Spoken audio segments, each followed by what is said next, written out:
I've always been a natural performer since the age of 3. Dance has always been something that I've loved with all of my heart. I remember coming home and practicing all the time. I really loved making people happy and laugh. It brought a lot of joy to me even as a little girl.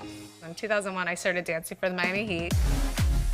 I loved basketball, so when I had the opportunity to dance for the Miami Heat, I loved it because I actually just liked watching the games. I even got to see Michael Jordan play.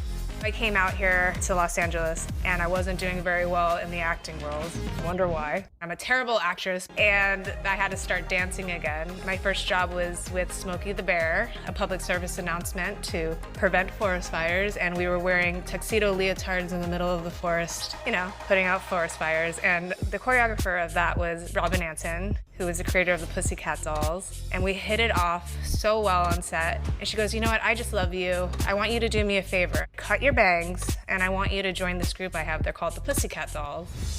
The Pussycat dolls started in '92 in the garage of Robin Antin and Christina Applegate. Robin created this burlesque show, and it was just very feminine, very girly, very fun. They took the show to the Viper Room, and it just blew up underground. It was one of the coolest, hottest shows on the Sunset Strip. When I came in 2003, the record label Interscope came in and wanted to do something with the group, but there was 50 of us. So it went from 50 to 20 to 10 to 6 girls, and somehow I stayed with the 6 girls. And soon after that, we released our first single, Don't Ya? And it was like overnight, the group just blew up. And my life as I knew it was completely different. In 2019, the Pussycat Dolls decided that we were gonna do a reunion worldwide tour. So I was back in action with them, and it was a whirlwind. When the pandemic started, right before lockdowns, we were about to go on tour. We were actually in London, and everything started to close down and we were sent home.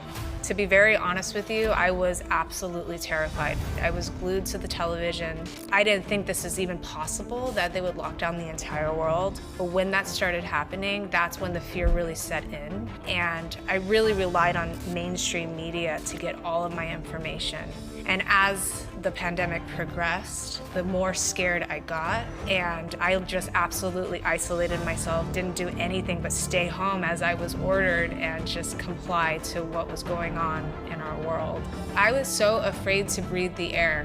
Going to the grocery store, and I had gloves on and a mask and just so terrified.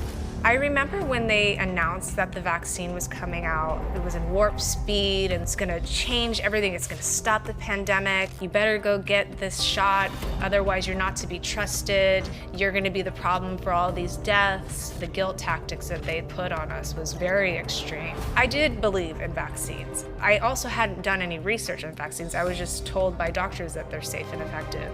I did see some things here and there about vaccine injury, but it was kind of like, oh, they're anti-vax, and when you see that anti-vaxxing, you immediately just look the other way. Because being anti-vax back then is probably the worst thing you could ever be. But we were pressured by society, we were pressured by family. They got me really good when they said, you need to protect your kid.